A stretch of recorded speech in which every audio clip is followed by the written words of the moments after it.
Olá, meus amigos, um dia de muita paz para todos nós. É sempre motivo de muita alegria estarmos reunidos para estudarmos a obra espírita. Hoje é exatamente 4 de outubro de 2021 e teremos a alegria de estudar a obra Nosso Lar. A nossa querida amiga Aramita irá fazer a recapitulação e eu vou solicitar para o nosso irmão Alan fazer a nossa prece de gratidão. Senhor Jesus, queremos te agradecer pelo banquete que tu nos oferta, o banquete da vida. Queremos te agradecer também pela amizade que anima o nosso grupo e também, Senhor, pela nossa dedicação em estarmos sempre em busca de ti. Que tenhamos também boa vontade em aprender cada um dos teus ensinamentos, Senhor. Que tu estejas sempre conosco, que assim seja. Em nosso último estudo, tivemos notícias de Veneranda. A Veneranda foi a que teve a ideia e construiu os salões verdes que tem em nosso lar, onde são passadas transmissões, tipo cinema, aulas. E a Veneranda, só ela e outra pessoa em nosso lar, que é o governador, que já tiveram contato direto com Jesus. Mas ela não gosta de falar disso. E a Veneranda está há 200 anos de tarefa ativa em nosso lar. E ganhou uma premiação, mérito do serviço, por 1 milhão de horas de trabalho útil, sem interrupção, sem reclamação e sem esmorecer. Fica a dica para nós. E ela é um espírito que ela está trabalhando há mais de 1000 anos pelo grupo de corações amados a ela que se demoram na Terra. Quem será de nós? Então vamos lá, vamos para a leitura. Nós iremos também precisar da obra O Livro dos Médiuns, nesse nosso estudo de hoje, tá bom? Livro dos Médiuns, item 283, segunda parte, capítulo 25. Evocações, ok? Segunda parte, capítulo 25, item 283. Vamos lá então, vamos adentrar no capítulo do livro Nosso Lar, 33. Temos aqui, fazendo a voz da nossa querida Narcisa, a nossa querida Cecília. E temos para fazer a voz do André Luiz, o nosso querido irmão Alan. Curiosas observações. Poucos minutos antes de meia-noite, lembra que ele está aí 24 horas trabalhando, tá? Tudo isso é 24 horas de trabalho. Primeiro dia de trabalho já foi bem leve, né? Exatamente, veio só de visita. Poucos minutos antes de meia-noite, Narcisa permitiu-me a ida ao grande portão das câmaras. Os samaritanos deviam estar nas vizinhanças. Era imprescindível observar-lhes a volta para tomar providências. Com que emoção tornei ao caminho, cercado de árvores frondosas e acolhedoras. Aqui, troncos que recordavam um carvalho vetusto, ou seja, antigo, da terra. Além, folhas caprichosas, lembrando a acácia e o pinheiro. Aquele ar embalsamado figurava-se-me uma bênção. Nas câmaras, apesar das janelas amplas, não experimentara tamanha impressão de bem-estar. Assim caminhava, silencioso, sob as frondes carinhosas. Ventos frescos agitavam-nas de manso, envolvendo-me em sensações de repouso. Aí você observa aqui que ele está mostrando um jardim belíssimo. Árvores, folhas, vento. E a gente está lidando com o mundo espiritual. Então a gente observa que a própria ação do pensamento criando esse espaço. Porque da mesma forma que nós temos os vales, os umbrais, fétido, escuro, sombrio, é uma criação mental dos habitantes. O nosso lar, nós temos aí a governadoria, lembra? Todo esse processo que dá essa construção a esse ambiente. Sentindo-me só, ponderei os acontecimentos que me sobrevieram desde o primeiro encontro com o ministro Clarencio. Onde estaria a paragem de sonho, né? A região de sonho, onde estaria? Na terra ou naquela colônia espiritual? Tipo assim, quando se sonha, vai para onde? Quando eu falo, eu acho, em lugar de sonho, assim, lugares ideais. Qual é o lugar ideal? Qual o lugar, né? E é interessante isso, a gente parar realmente a pensar. Que lugar é esse? Que paragem é essa, né? Que é a região. Na terra ou naquela colônia espiritual? Porque, de repente, ali onde ele está se sentindo super bem. Cheiroso, agradável, né? Que teria sucedido a Zélia e aos filhinhos? Por que razão me prestavam ali tão grande esclarecimento sobre as mais variadas questões da vida, omitindo, contudo, qualquer notícia pertinente, não seja referente ao meu antigo lar? Poxa, me falam de tudo e do lar ninguém fala nada. Minha própria mãe me aconselhara o silêncio, abstendo-se de qualquer informação direta. E eu digo que essa é a dica, hashtag. Fez pergunta e não responder, tu já sabe que tu não tem estrutura para ouvir. Então, segura na mão de Deus e vai. Eu acho que é interessante nós espíritas termos realmente essas informações, porque nós vamos desencarnar. Graças a Deus, né? Ninguém vai virar uma múmia aqui, nem um dinossauro. Seria terrível isso. A desencarnação é o refrigério para a alma cansada. E ao chegar no mundo espiritual, se entrega realmente ao mundo espiritual, se entrega aos amigos espirituais. E não faz pergunta nenhuma. Só diz, não, estou contigo e não abro, vamos lá. Você quer saber onde é que eu trabalho? Tem que tomar uma sopinha, eu preciso me fortalecer. Eu quero minha caderneta de bônus hora, exatamente. Tudo indicava a necessidade de esquecer os problemas carnais, no sentido de renovar-me intrinsecamente. E, no entanto, penetrando os recessos do ser, encontrava a saudade viva dos meus. Desejava ardentemente rever a esposa muito amada, receber de novo o beijo dos filhinhos. Por que decisões do destino estávamos agora separados, como se eu fosse um náufrago em praia desconhecida? Simultaneamente, ideias generosas confortavam-me o íntimo. Não era eu o náufrago abandonado. Se minha experiência podia classificar-se como naufrágio, não devia o desastre senão a mim mesmo. Agora que observava em nosso lar vibrações novas de trabalho intenso e construtivo, admirava-me de haver perdido tanto tempo no mundo em frioleiras de toda sorte, frioleiras, futilidade de toda sorte.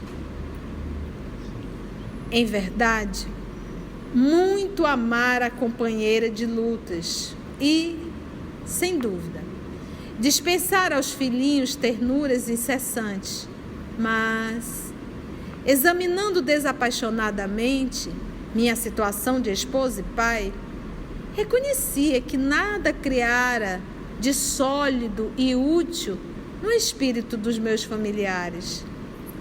Tarde verificava esse descuido. Quem atravessa um campo sem organizar a sementeira necessária ao pão e sem proteger a fonte que sacia a sede, não pode voltar com a intenção de abastecer-se. Tais pensamentos instalavam-se-me no cérebro com veemência irritante.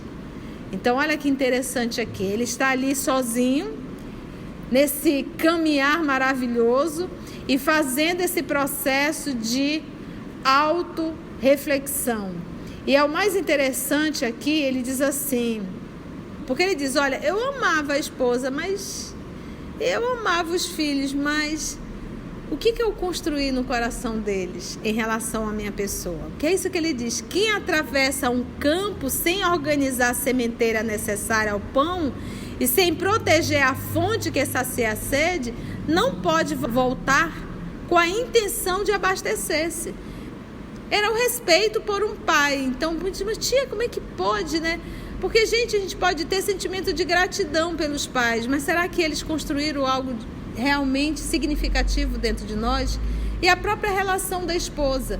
Então, como ele era um homem, tudo indica, um médico, como se fala, um homem muito culto, a posição dele, às vezes, é aquela posição patriarcal de chegar, bom dia, boa noite, né? Aquela relação muito fria, muito seca, né? De autoritarismo. E talvez passasse muitas horas longe de casa. Né? Muitas horas longe de casa, diz a nossa amiga Aramita. Ao deixar os círculos carnais, encontrar as penúrias da incompreensão. E que teria sucedido à esposa e aos filhinhos, deslocados da estabilidade doméstica para as sombras da viuvez e da orfandade? Inútil interrogação. O vento calmo parecia sussurrar concepções grandiosas, como que desejoso de me espertar a mente para estados mais altos. Aí você vê mais uma vez o perigo do pensamento. Então você vai desencarnar? Vamos, tia, mas nós vamos continuar na luta de organizar os nossos pensamentos. Não podemos dar nenhum tipo de hospedagem a pensamentos que não cabe. Não cabe. Torturavam-me as inquirições internas, mas, prendendo-me então aos imperativos do dever justo, aproximei-me da grande cancela, investigando além através dos campos de cultura. Tudo luar e serenidade, céu sublime e beleza silenciosa. Extasiando-me na contemplação do quadro, demorei alguns minutos entre a admiração e a prece. Instantes depois, divisei ao longe 2 vultos enormes que me impressionaram vivamente. Pareciam 2 homens de substância indefinível, semiluminosa. Dos pés e dos braços desses vultos, tá? Dos pés e dos braços, pendiam, ou seja, estavam ali pendurados, vamos dizer assim, né? Pendiam filamentos, ou seja, fios, tá? Fios finíssimos, tá, gente? Filamentos estranhos que saíam dos pés e dos braços. Filamentos estranhos. E da cabeça, como que se escapava um longo fio de singulares proporções.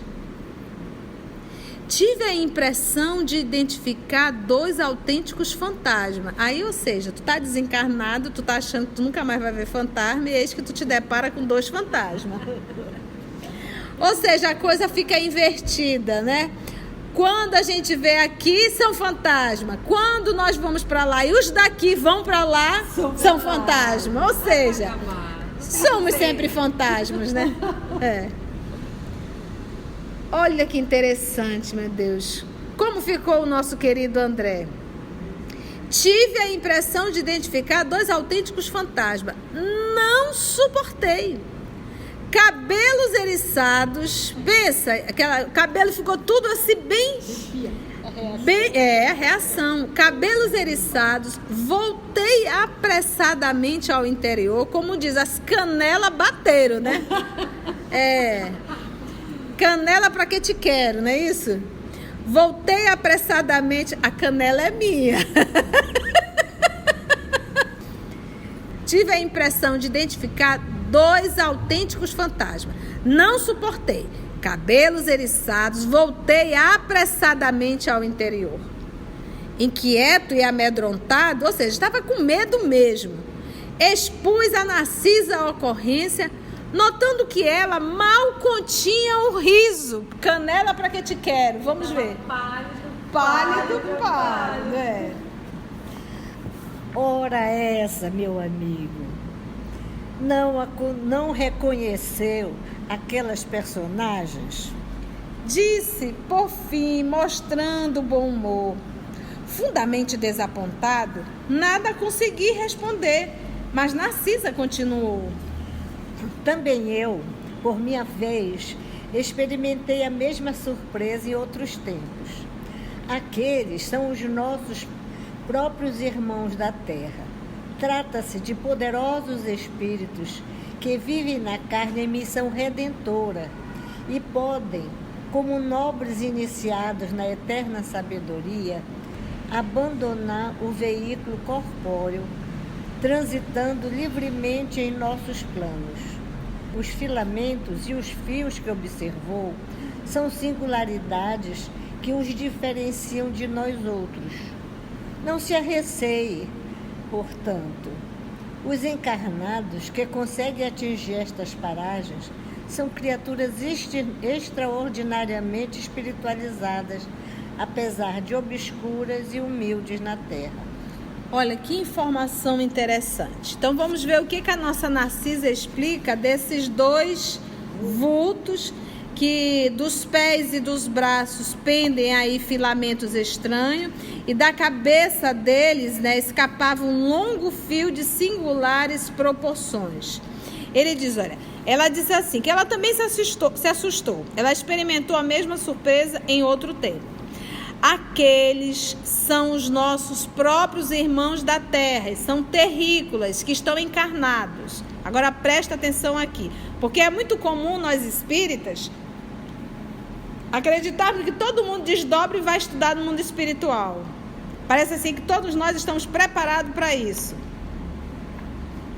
Olha só, a primeira coisa é poderosos espíritos. Já deu uma dica. Não é qualquer um que vive na carne em missão redentora e podem, como nobres iniciados da eterna sabedoria, abandonar o veículo corpóreo, transitando livremente em nossos planos. Olha só. Os filamentos e os fios que observou são únicos, que os diferenciam de nós outros. Singular é único. Por isso que você consegue identificar quem está encarnado e quem está desencarnado no mundo espiritual. Porque no momento do sono, a gente desdobra, a gente emancipa. Todos emancipam? Sim, todos emancipam. Mas muitos de nós não saímos nem do quarto. Porque às vezes a gente fica dentro do quarto enrolado com o obsessor. Ou às vezes a gente sai do quarto e vai para um forrobodó. Eu me recordo uma vez, há muitos anos atrás, numa reunião mediúnica, o espírito olhou para o cidadão, foi doloroso. Mas ele disse assim, bem te conheço, para onde tu vais à noite eu também estou. Tá para ti? Às vezes nós não realizamos os atos, mas nós pensamos nos atos. E uma vez que eu penso, lembra que a gente estuda? Pensou, plasmou, aconteceu. E quando você pensa, você está vinculado com espíritos da mesma ordem. Saindo do corpo, gente, a gente aqui pode segurar e disfarçar. É por isso que a titia sempre fala. A mudança, ela tem que começar no pensamento. Não adianta você não fazer e pensar, você vai surtar. Por que às vezes a gente enxerga idosos tendo comportamentos extremamente inadequados, principalmente na área sexual? Porque ele conseguiu conter uma vida inteira, mas ele nunca deixou de pensar. E quando chega numa idade mais avançada, ele não consegue mais controlar. A gente vê idosos abusando de crianças. E que ele nunca fez isso a vida inteira, mas foi fazer na velhice. chamando palavrões, falando baixarias. Mas por quê? Porque nunca trabalhou a mente. Porque às vezes a gente tem uma conduta aparentemente sóbria na nossa vida social, mas na nossa vida íntima não. Na nossa vida íntima, quando eu falo íntima, eu estou falando de vida psíquica. A gente solta a corda. E aí o que vai acontecer? Vai chegar uma hora que vai estourar. Ou a gente surta. Ou o que a gente vai... Porque essa comporta aí, ela vai abrir, vai água para tudo, vai levando tudo. Ou vai chegar um momento que a gente vai desistir de tudo e vai dar vida a todos os nossos pensamentos. Entendeu? Então, por isso é que Jesus falava do pecado por pensamento. Então, olha só, ao decorrer da noite, todos nós emancipamos. E vamos para onde? Vamos encontrar os nossos afins. Pronto. Os filamentos e os fios que observou são únicos, que os diferenciam de nós outros. Não se receie, André. Portanto, os encarnados que conseguem atingir estas paragens são criaturas, olha a palavra novamente, extraordinariamente espiritualizadas. Apesar de, quando estão na Terra, são obscuras ou humildes na Terra. Obscura por quê? Porque para a Terra a pessoa não tem luz. Para a Terra a pessoa não se mostra. Ela não tem sucesso, ela não tem título, às vezes não tem nada. E ela diz que consegue atingir. Exatamente. Então, ou seja, aí quando eu li isso aqui, eu digo, pô, é para acabar, hein, gente? Vou te contar. Porque o nosso lar, meus irmãos, é uma colônia bem próxima à crosta terrestre. E ela está dizendo que para a colônia nosso lar, que está bem próximo da crosta terrestre, para poder chegar lá. Extraordinariamente espiritualizado. E o povo fica sonhando aí, viajando na maionese, todo mundo vai para o nosso lar, aí eu fico olhando, eu fico só ouvindo, né? Porque eu aprendi com o Chico, que a gente escuta e diz assim, que beleza, né? Eu falo assim, pode me contar qualquer asneira no dia a dia, mesmo espírita, eu só dou uma... Que beleza, né? Eu não sou palmatória de ninguém, aqui a gente estuda, a gente pega pesado. Mas no cotidiano, se você me levar a uma casa espírita e tiver 1000 erros, não vou falar nada. A não ser que me pergunte, porque a gente não pode ser a palmatória do mundo. E, encorajando-me bondosamente, acentuou nossa Narcisa. Vamos até lá. Temos 40 minutos depois de meia-noite. Os samaritanos não podem tardar. Satisfeito, voltei com ela ao grande portão. Lobrigava-se, ou seja, enxergava-se ainda a enorme distância os 2 vultos que se afastavam de nosso lar, tranquilamente. A enfermeira contemplou-os, fez um gesto expressivo de reverência e exclamou: estão envolvidos em claridade azul. Devem ser 2 mensageiros muito elevados na esfera carnal, em tarefas que não podemos conhecer. Agora, gente, olha só, estão envolvidos em claridade azul. Lembra do nosso Senhor Jesus?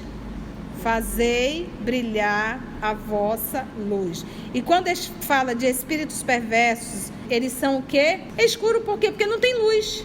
Não há luz, não há brilho. E a gente percebe aqui, quando se fala nesse brilho, a gente vai vendo que há tonalidades. E quando ele percebeu o azul, aí a criatura, lendo-se daqui, começa a vestir azul porque acha que vai... Gente, a vestimenta não muda nada. Tu pode estar de branco, mas a tua luz interna é negra. Porque não existe. A ausência de cor. Doeu, né? Mas é isso que a gente tem que entender. É como disse, você ainda não definiu nem sua cor. Você ainda nem acendeu sua própria luz. O branco, ele é a junção de todas as cores. Presta atenção. Quando ele diz assim, ele tem uma cor específica, uma luz específica, um azul específico, a gente vai dizer, qual era a cor de Jesus? A junção de todas as cores. É como se tivesse todas as virtudes, se assim eu posso falar. Estamos aqui cogitando, estamos aqui filosofando. Ali estivemos minutos longos, parados na contemplação dos campos silenciosos. Em dado momento, porém, a bondosa amiga indicou um ponto escuro no horizonte, enluarado, e observou. Lá vêm eles. Identifiquei a caravana que avançava em nossa direção, sob a claridade branda do céu. De repente, ouvi o ladrar de cães. É o latido, né, gente? A grande distância. Interrogou André assombrado. Que é isso? Os cães Disse Narcisa. são auxiliares preciosos nas regiões obscuras do umbral, onde não estacionam somente os homens desencarnados, mas também verdadeiros monstros, que não cabe agora descrever. A enfermeira, em voz ativa, chamou os servos distantes, enviando um deles ao interior, transmitindo avisos. Fixei atentamente o grupo estranho que se aproximava devagarinho.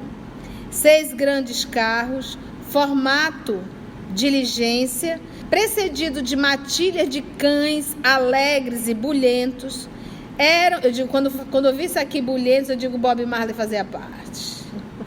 Mas a titia vai já explicar essa história dos animais, tá, gente? Calma o coração.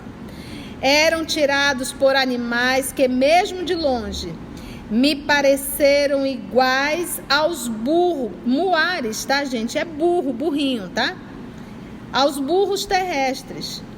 Mas a nota mais interessante eram os grandes bandos de aves de corpo volumoso que voavam a curta distância, acima dos carros, produzindo ruídos singulares, ou seja, ruídos únicos. Dirigi-me incontinente a Narcisa, perguntando a André Luiz. Olha a pergunta do André. Onde o aeróbus não seria possível utilizá-lo no umbral? Dizendo-me que não, indaguei das razões. Sempre atenciosa, a enfermeira explicou. Questão de densidade da matéria. Pode você figurar um exemplo com a água e o ar? O avião que fende a atmosfera do planeta não pode fazer o mesmo na massa equórea, Que é a massa do mar, né? Que é o mar.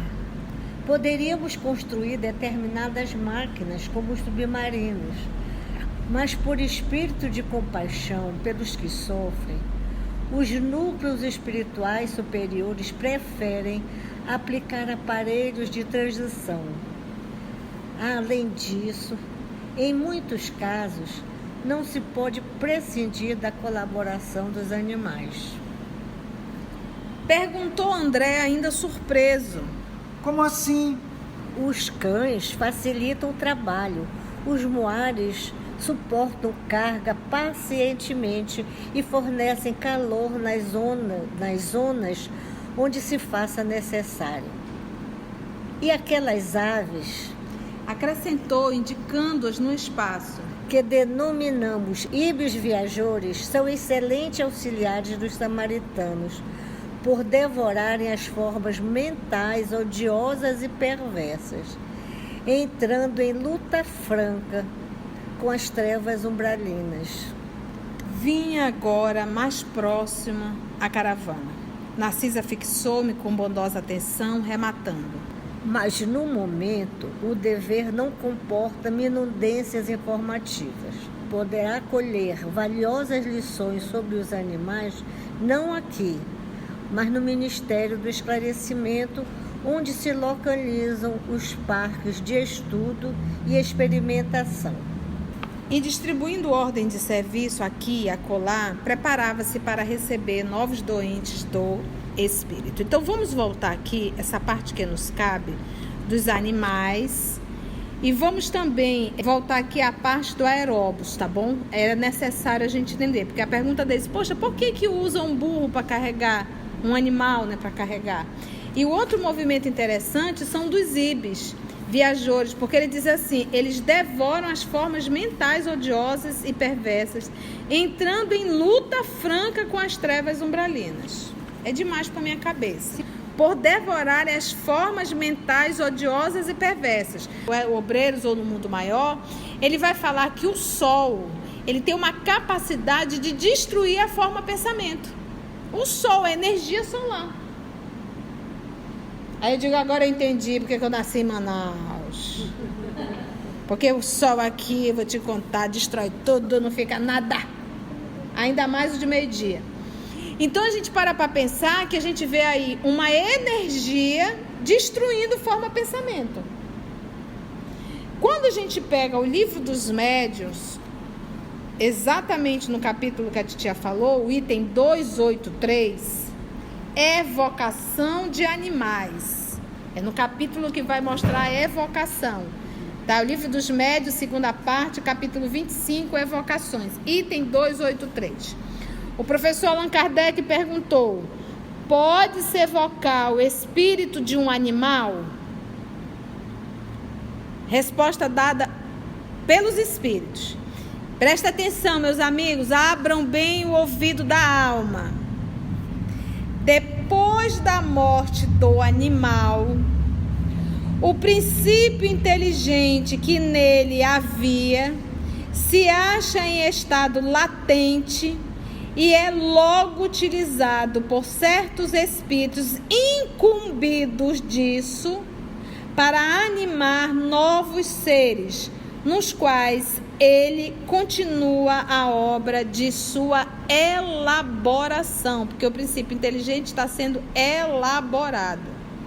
Assim, no mundo dos espíritos não há, esse aí é de existir, não há espíritos errantes de animais, mas somente espíritos humanos.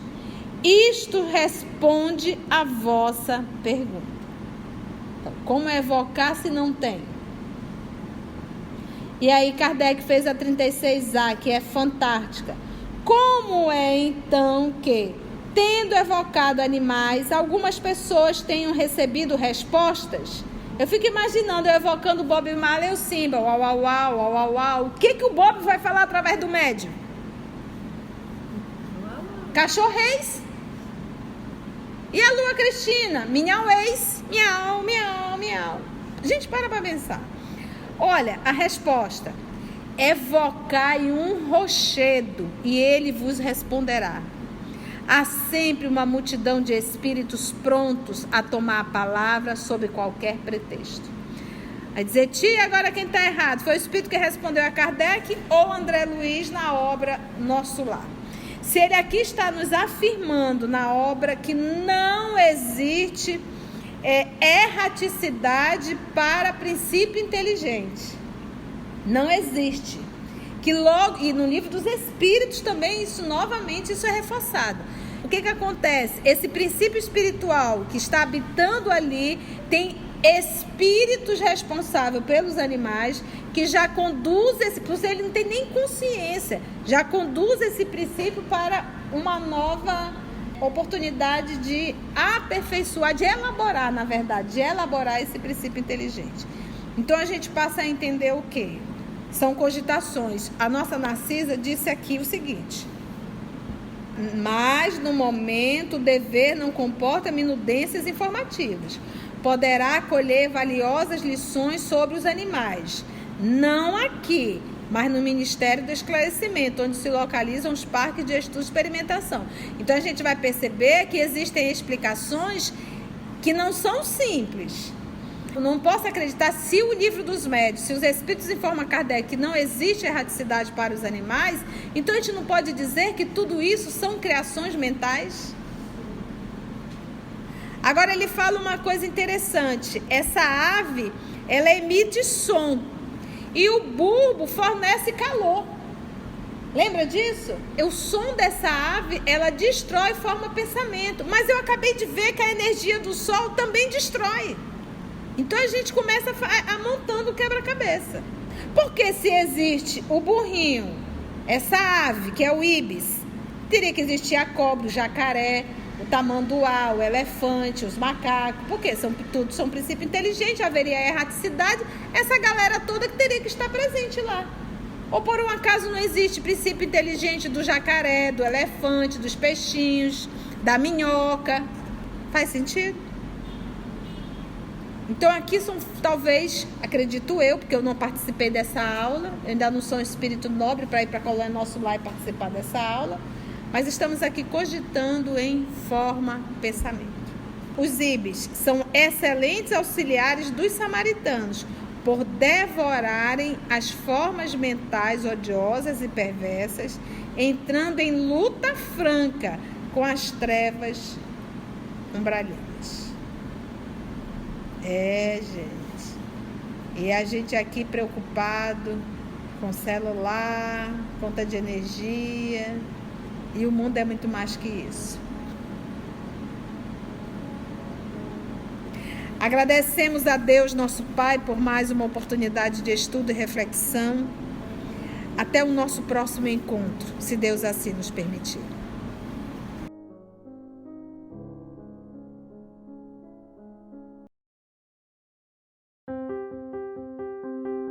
A desencarnação é o refrigério para a alma cansada. E ao chegar no mundo espiritual, se entrega realmente ao mundo espiritual, se entrega aos amigos espirituais.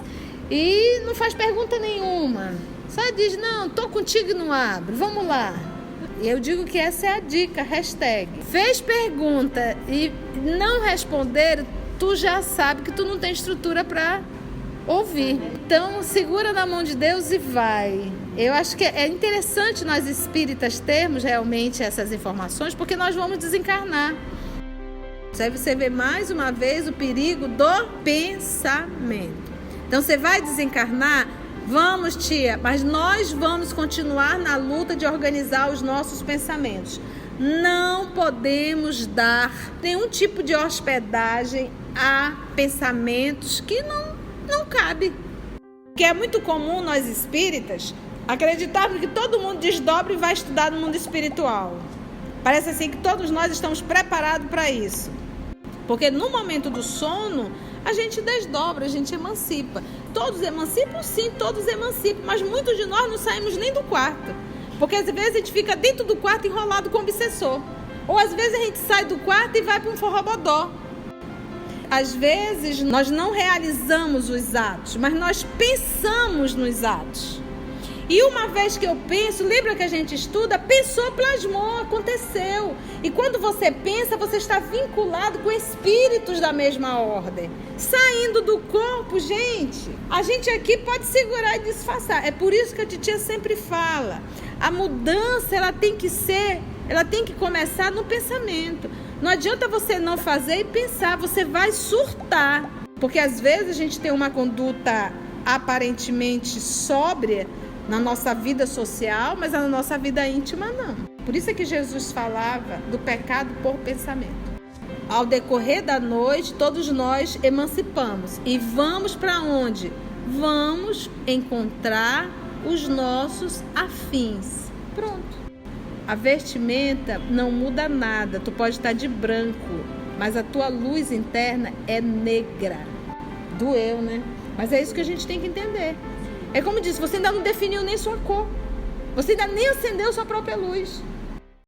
Quando a gente pega o livro dos médiuns, o item 283, evocação de animais. Presta atenção, meus amigos, abram bem o ouvido da alma.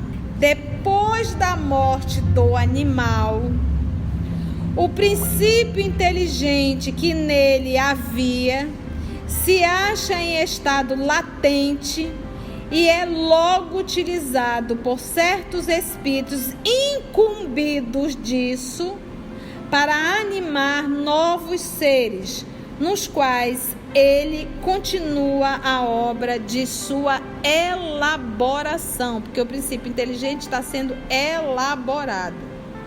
Assim, no mundo dos espíritos, não há, esse aí é de existir, não há espíritos errantes de animais, mas somente espíritos humanos.